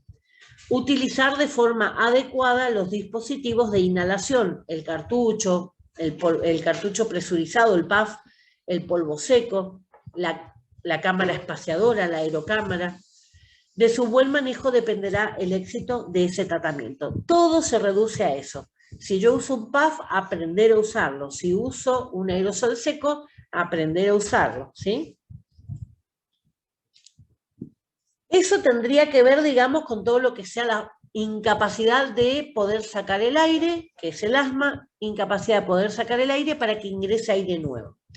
Vamos ahora a otro proceso o otra patología del pulmón que tiene que ver con la tos. La tos es un reflejo, ¿sí? La tos no es una enfermedad, es el reflejo que tiene el pulmón para sacarse algo que le está molestando. Cuando tosemos, cuando nos ahogamos con algo, cuando fue líquido o fue comida, en lugar de ir aire, ¿sí? Lo normal que entre en el pulmón es aire. Ahora, tosemos cuando inhalamos algún polvo, ¿sí? Cuando vino un ventarrón y nos llenó de polvo. Tosemos cuando inhalamos el cigarrillo. La primera vez que alguien pitó siempre tosió, ¿sí? Hasta que después, digamos, se va acostumbrando. La tos es un reflejo natural entonces del sistema respiratorio. ¿Cuál es el objetivo que tiene? Todo nuestro sistema respiratorio tiene como pequeños pelitos, ¿sí? Y esos pelitos se van moviendo. Imagínense el fondo del mar, ¿vieron cuando se ven las algas que se mueven? Bueno, imagínense algo así. Estos pelitos que se llaman cilios se van moviendo y van haciendo como un barrido. Van sacando del pulmón y lo van mandando hacia las vías aéreas para que cuando tosamos salga ese catarro, ¿sí? Mientras que los cilios trabajen está todo bien. Ahora, cuando hablamos de un fumador, cuando hablamos de alguien que consume drogas, drogas inhaladas, cuando hablamos de alguien de que es asmático, tiene esos cilios alterados. En algunos casos ya directamente ni se mueven ni quedan. Y eso hace que el catarro se pegue. Por eso el fumador tiene siempre esa como un ronroneo en el pulmón, porque es la cantidad de catarro pegado. Incluso cuando puede escupir, ¿sí? El catarro, ustedes van a ver que suele tener colores, digamos, verduzcos, ¿sí? Marrones, que es la nicotina. Bueno, entonces cualquier cosa extraña que ingrese al pulmón, el pulmón va a hacer que se active la tos. La tos es necesaria para extraer el exceso de moco, de secreción o líquido acumulado en los pulmones. Cuando la tos es seca, cortante, no productiva, o sea que no tiene catarro, o alérgica, es cuando se pueden administrar los antitusígenos. Entonces, ¿por qué se hace esta diferencia? Porque no es lo mismo un antitusígeno que un mucolítico. Si yo tengo catarro, por eso cuando ustedes dicen, quiero algo para la tos, siempre me van a preguntar, ¿tiene catarro o no? Si tiene catarro, el antitusivo no. ¿Por qué? Porque si yo suprimo la tos, el catarro se queda en el pulmón. ¿Qué le tengo que dar en ese caso? Un mucolítico. Lítico, romper. Rompe el moco, lo vuelve más líquido y es más fácil de toser. Y a veces la gente se enoja, porque dice, uy, me recetó este medicamento para la tos, pero no me pasa la tos. Y cuando uno mira qué droga era, no, era un mucolítico. Lo que está tratando de hacer es aflojarle los catarros para que pueda escupir. Estamos entonces, cuando la tos es seca, va antitusígeno. Cuando la tos es productiva, o sea que tiene moco, es un mucolítico lo que necesita. Vamos a los antitusivos. Se clasifican en opioides, que son obviamente derivados del opio. Obviamente estos están controlados, llevan los controles especiales de uso restringido, pero son los mejores antitusivos. Los más eficaces actúan sobre el reflejo tusivo. ¿Dónde está el reflejo tusivo? Sistema nervioso. Cuando algo le llega al pulmón, el pulmón le da la señal al cerebro, el cerebro desata el reflejo. inhibiéndolo a nivel del sistema nervioso central. Entonces recuerden, todos los centros de control de todo lo que ocurre en nuestro cuerpo están en el cerebro, siempre, ¿sí? El más común es la codeína, que es un derivado del opio y la morfina. Efectos adversos, estreñimiento y somnolencia. Fíjense qué casualidad, ¿no? Bueno, no es casualidad, sino que no se conocía, se descubrió, digamos, que permitía el opio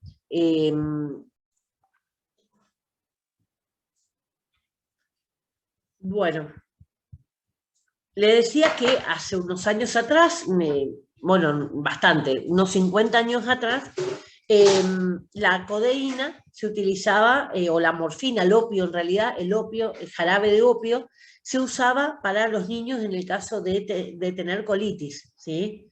Después, bueno, cuando se hicieron las aprobaciones de leyes y demás que se dio en la década del 70, para restringir el uso de los estupefacientes, porque el opio es un estupefaciente, se hizo una legislación internacional para eso.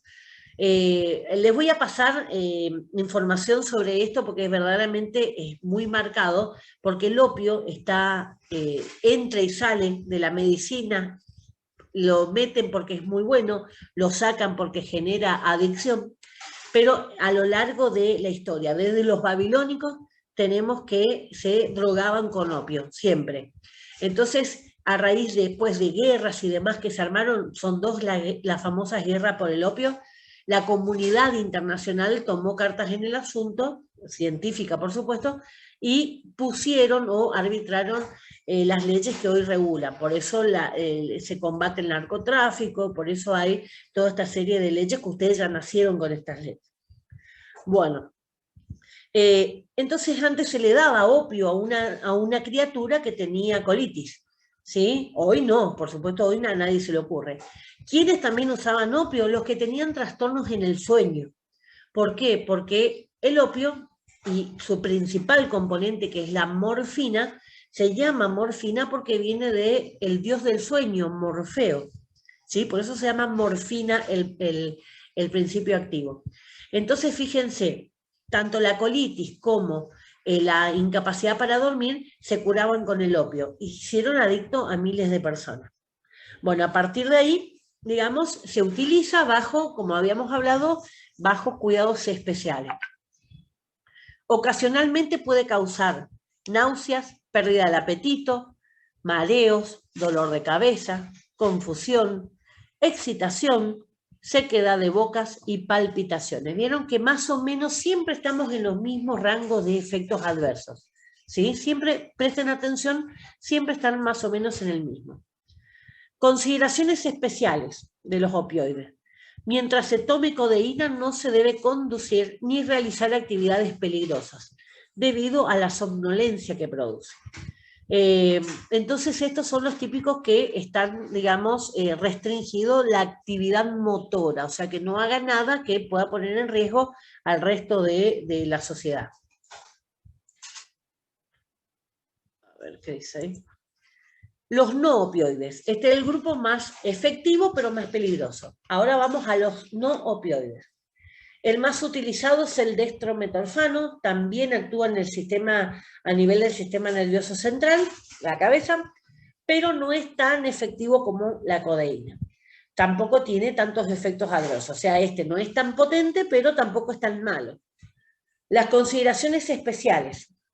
Mientras se tome no se debe beber alcohol, ya que produciría un aumento de la depresión al nivel del sistema nervioso central. ¿Se puede morir una persona con sobredosis de esto? Sí. ¿Por qué? Porque tanto deprime el sistema del sistema nervioso central, y recuerden que el sistema nervioso central es el que yo no manejo, y ese maneja la respiración, maneja el latido, ¿sí? Maneja las dos funciones básicas que necesito para vivir, respirar y que me lata el corazón. Entonces, si eso se deprime, puede llegar la muerte. ¿Puede ocurrir esto? Sí, puede ocurrir. De hecho, también los bebés a veces entran en cuadros depresivos, bebés por falta de afecto, por falta de que alguien los toque, ¿sí? Que los alce, que los cuide, y entran en una fase depresiva que como que lentamente se van dejando morir, ¿sí? Tengo un caso muy cercano, por eso les hago esta aclaración. Entonces, el alcohol, por más que muchos toman alcohol para sentir euforia, ¿sí? Uy, estamos felices, estamos contentos, uy, me animo a encararle a la chica, me animo a esto, me animo a lo otro, en realidad el alcohol primero excita, pero después deprime, ¿sí? Entonces, por eso no se combina con este tipo de medicamentos. Informar al paciente que avise si la tos cambia, ¿sí? Si pasa productiva, si se acompaña de secreciones verdes o amarillentas, de que aparezca disnea, dificultad para respirar, si aparece una excesiva somnolencia, eso que no puedo estar, no me mantengo despierta, ¿sí? Si aparece estreñimiento, si aparece náusea o si aparece vómitos. O sea, cualquiera de los efectos adversos considerados más graves. ¿El vómito puede ser grave? Sí, puede ser grave. ¿Por qué? Porque si yo vomito todo lo que estoy incorporando, primero me deshidrato, es la principal reacción. Y segundo, puedo estar vomitando, no absorbiendo ningún tipo de nutriente y eso también va a afectar a mi organismo en general. Vamos a los mucolíticos, ¿sí? Antitusivo era cuando era tos seca, mucolíticos cuando esa tos tiene catarro. Se usan para facilitar la liberación de secreciones bronquiales, liberar, aflojar ese moco, reduciendo su viscosidad, lo espeso, y aumentando su fluidez, dejarlo más líquido, con lo que al toser es más fácil expulsarla. Acá tenemos ambroxol, la droga, acetilcisteína, carboxisteína, bromexina, mesna, esas son las drogas que normalmente se utiliza para romper ese moco, ¿sí? Lítico es romper, ¿sí? Muco, de moco, romper el moco. Reducen la viscosidad de las mucoproteínas, ¿sí? Que son las que forman el moco, al romper los puentes de disulfuro de la misma. Esto, digamos, una cuestión que tiene que ver nomás con romper la estructura que tiene.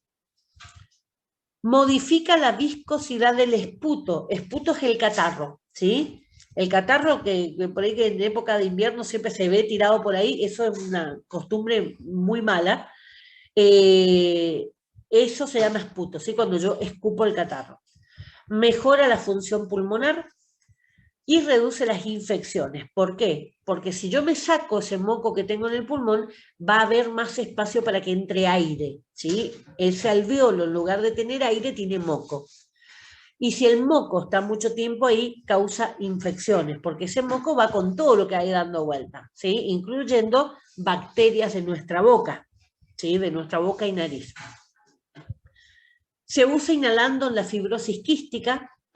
Fibrosis quística es cuando se van endureciendo los tejidos, ¿sí? Y cuando ocurre esto en el pulmón, no se puede dar el proceso del intercambio, ¿sí? Pues está rígido. Otro buen mucolítico para fluidificar las secreciones es aumentar la ingesta de agua. Cuanto más agua yo tomo, el moco va a ser más líquido. Ahora, si yo tomo mucha cantidad de agua, tengo que tener en cuenta que eso también aumenta la presión arterial, ¿sí? Porque aumenta la cantidad de líquido que absorbe mi cuerpo y eso hace retención de líquido y hace aumento de presión arterial. Consideraciones especiales. Dice, para reducir el riesgo de congestión de rebote, o sea, un aumento de esa congestión que me quede en la nariz, como si hablara como payaso, no debe administrarse durante más de 5 días seguidos. Limpiar la nariz antes de la aplicación, ¿sí? A ver, para un poquitito. No, este era acá, yo me pasé. Bueno, acá está, este era. Vuelvo ahí. Los descongestivos nasales. Estos son típicos cuando tienen inflamación de los senos frontales. ¿Qué quiere decir? Tengo como tapada la nariz, ¿sí? Son la fenilefrina, la celastina, silometaxolina. La fenilefrina es la más común, el famoso Decidex que siempre lo recomiendan los médicos. Suele usarse simpático miméticos, estimulantes del sistema nervioso simpático, ¿sí? Recuerden, todo lo que sea adrenalina va con el sistema simpático. que producen vasoconstricción de la mucosa y por lo tanto disminuyen el edema y las secreciones. Entonces, en mi pulmón, la adrenalina dilata los bronquios, ¿sí? Pero en mi nariz comprime los vasos, ¿sí? Eso hace que disminuya la cantidad de líquidos que hay en la zona y eso baja el edema, ¿sí? Edema es cuando los tejidos se llenan de líquido. También pueden utilizarse corticoides. Efectos adversos que tienen son leves y transitorios. Las alteraciones son sensación de quemazón, me quema, me irrita la nariz. A veces dolor, ¿sí? Si esa quemadura, esa sensación de quemadura es mucha. El tema de estornudo, sequedad de la mucosa nasal. Con el uso continuado puede aparecer rinitis medicamentosa, que es rinitis, inflamación de los senos, ¿sí? De los senos de la nariz. Y eso genera, digamos, ese efecto de congestión de rebote, que puede derivar en rinitis atrófica o sinusitis. ¿Sí? Sinusitis es cuando siento que todo está hinchado y no pasa nada de aire. Normalmente aparece con dolor de cabeza, dolor ocular, porque es toda la zona la que se ve afectada. Entonces, para reducir ese riesgo de congestión, no debe administrarse mucho tiempo seguido. Entonces, todo lo que sea los antidescongestivos, siempre con un límite de tiempo. Limpiar la nariz antes de la aplicación, porque si yo aplico ahora sin sonarme la nariz, va a quedar en el moco. O sea, saco primero todo lo que puedo el moco y ahí coloco. No compartir el envase con otro paciente, porque yo el envase nunca usé descongestivo. El envase yo lo tengo que colocar adentro de la nariz, ¿sí? Si usa otro, me está trayendo a mí las bacterias que tiene él. Lavar el aplicador con agua caliente y limpiar después de cada aplicación para que no queden los contaminantes. Recuerden que nariz y boca tienen muchísimas bacterias y virus. Si aparece insomnio, no debe utilizar el medicamento a última hora de la tarde o por la noche, o sea, siempre más a la mañana. Tras el uso excesivo se ha observado debilidad, mareos, nerviosismo e insomnio. Piensen todos los efectos de estar alerta. Recuerden que el simpático se maneja por adrenalina y eso hace que yo tenga ganas de huir. Entonces imagínense cómo van a dormir si el cerebro está pensando que tiene que huir. ¿Sí? Por eso todos estos efectos. ¿Qué consejo ustedes pueden dar en la farmacia o en la casa, si hay alguien asmático en la casa? ¿Sí? ¿Cuáles van a ser los consejos? Ventilar la casa, ¿sí? Dejar que el sol ingrese. Si hace frío, correr las cortinas, el sol que atraviese por el vidrio, ¿sí? Pero siempre el sol esteriliza los lugares. No usar plomeros o escobillones, ¿sí? No barrer, digamos, sino usar siempre algo que no desparrame el polvo. Lavar frecuentemente cortinas, ropas de cama, por los ácaros, por el polvo. Evitar las alfombras y peluche, que es donde suele quedarse acumulado mucho polvo. No cambiar bruscamente la temperatura, ¿sí? No eso de prender el aire y pongo a 18, no, el asmático no. El asmático no puede cambiar la temperatura, ¿por qué? Porque el pulmón reacciona. No usar hogares y salamandras, ¿sí? Lugares donde se prenda fuego. ¿Por qué? Porque el fuego consume el oxígeno y el asmático siempre necesita tener mucho oxígeno, ¿sí? Ustedes si me prenden acá, en esta habitación, me prenden una salamandra, una cocina a leña, me prenden, yo enseguida empiezo a buscar una ventana. ¿Por qué? A ustedes no lo van a notar, pero yo enseguida noto que me falta oxígeno, así que me empiezo a marear, me dan los síntomas típicos de la falta de oxígeno. Eliminar insectos, mosca, mosquito, cucarachas, ratas. ¿Por qué? Porque en las patitas desparraman los ácaros por todo lado, desparraman los alergenos por todo lado. Fomentar el deporte. ¿Qué tipo de deporte puede practicar un asmático? Todos, ¿sí? Si tiene el entrenamiento, todos. ¿Cuáles son los que están más recomendados? Los que son menos asmógenos, o sea, que son menos capaces de generar asma. En esto tenemos, por ejemplo, el tenis, por ejemplo, el bádminton, que es parecido al tenis, juego con raqueta. Tenemos, por ejemplo, cualquiera de las actividades marciales, ¿sí? Karate, judo, fujitsu, lo que ustedes quieran. La natación. ¿Por qué? Porque todo lo que sean este tipo de deportes lo que hacen es desarrollar la musculatura del tórax. Y recuerden que para poder respirar necesito músculos que aprieten y relajen la zona pulmonar, ¿sí? Entonces todo lo que sea de ejercicio superior me va a facilitar. ¿Qué otra cosa tiene de beneficio esto? Ustedes si miran un partido de tenis o demás, van a escuchar los gemidos cuando golpean. Cada vez que golpean, exhalan. Y eso es lo que necesita el asmático. Aprender a hacer fuerza para sacar. Yo soy asmática y fíjense que yo, bueno, esto lo hago hace muchísimos años, pero estoy acostumbrada. Yo puedo hablar mucho tiempo sin inspirar, porque en este momento yo estoy apretando mi pulmón para seguir sacando aire. Ahí recién respiré. ¿Sí? Porque yo me acostumbré a apretar a mi pulmón para poder respirar, sacar el aire, ¿sí? Esto, digamos, lo hacen cuando, por ejemplo, están exhalando. Las artes marciales, cada vez que golpean, también exhalan, gimen, y eso es sacar el aire. La natación ustedes ven que están nadando y soplan aire abajo del agua, ¿sí? Además de la musculatura que desarrolla. Ustedes ven los nadadores tienen una espalda triangular, ¿sí? Desarrollan obviamente mucho la musculatura superior, pero largan el aire debajo del agua. No es lo mismo soplar acá que la fuerza que tengo que hacer soplando en el agua. Entonces fomenta la musculatura pulmonar, ¿sí? Hacen más fuerza y pueden sacar. ¿No le gusta el deporte? ¿Le gusta la música? Cualquier instrumento musical que sea de soplar, saxofón, flauta, armónica, lo que ustedes quieran, cualquiera de esos enseña al pulmón a soplar. No hay plata, ni para deporte, ni para música. Agarro un globo, inflo globos. Fíjense qué barato. ¿Sí? Puedo empezar por los globos bien blanditos y después voy avanzando por los globos más gruesos. ¿Sí? Esos globos que son duros para inflar.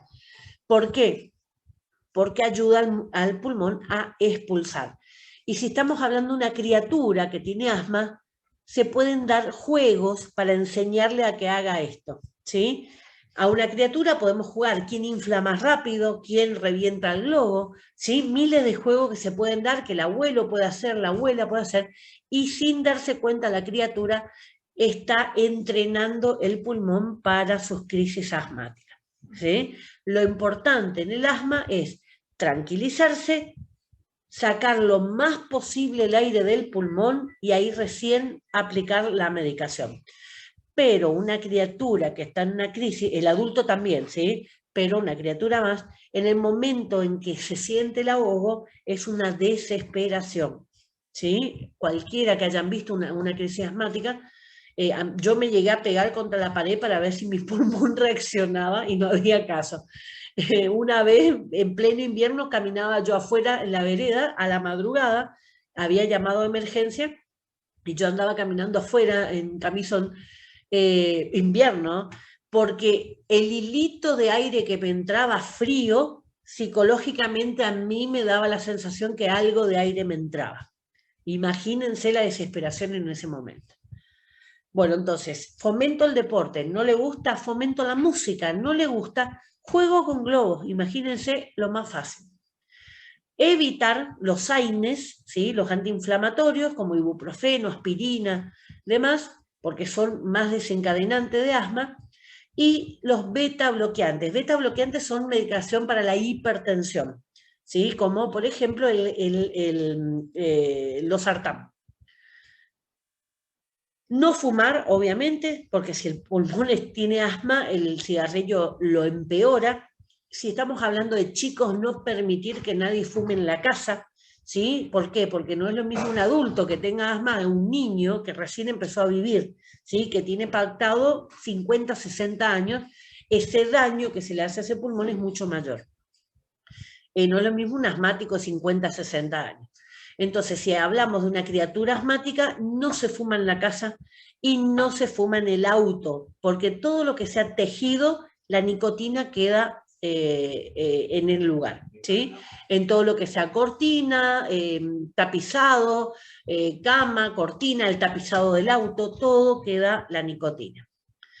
Nebulizaciones. Periódicamente alguna nebulización, no es necesario que sea con un broncodilatador, con una solución fisiológica.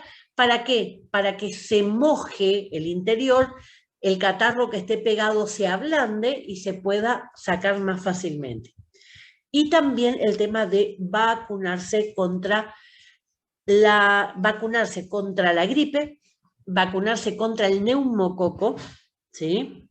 Porque es una bacteria muy común que puede provocar neumonía y es bastante común y está siempre en la nariz y boca, y vacunarse también la antitetánica cuando sea necesario, ¿sí? Para evitar, digamos, algún tipo de complicaciones. Bueno, ¿qué van a repasar con respecto a este tema? Anatomía, recordar ese árbol invertido, ¿sí? Que les puse al principio. La acción y el efecto de los medicamentos que se utilizan. No son muchos, estamos hablando de broncodilatadores, antitusivos, mucolíticos, ¿sí? Los provocadores y signos y síntomas del asma, el dibujito del nene con todo lo que le estaban afectando. Las recomendaciones como agente sanitario, que son estos últimos que vimos como consejos de la farmacia, ¿sí? Eso, presten atención, traten de analizar bien y con eso este tema ya estaría cubierto. Si tienen alguna duda, algo que les queda duda cuando vean el video, me avisan, ¿sí? No, yo no tengo problema. En la próxima clase, antes de empezar el tema, les explico lo que no entienden. Bueno, tengan un buen fin de semana. Los que son católicos tengan una muy buenas Pascuas, ¿sí? Recuerden que Pascua es paso. Los judíos tienen su Pascua, ¿sí? Que era justamente lo que Jesús estaba festejando cuando se reunió en la última cena. Los católicos tenemos esa Pascua, la nueva que instituyó Jesús. Así que les deseo que tengan una feliz Pascua, que pasen, que puedan pasar cualquier tipo de problemas que tengan en este momento, ¿sí? Económicos, de salud, de paz, ¿sí? De paz. Muchas veces los problemas son falta de paz con uno mismo. Así que bueno, les deseo que les vaya muy bien, que pasen en familia, que disfruten y nos vemos la próxima clase. Ahí está.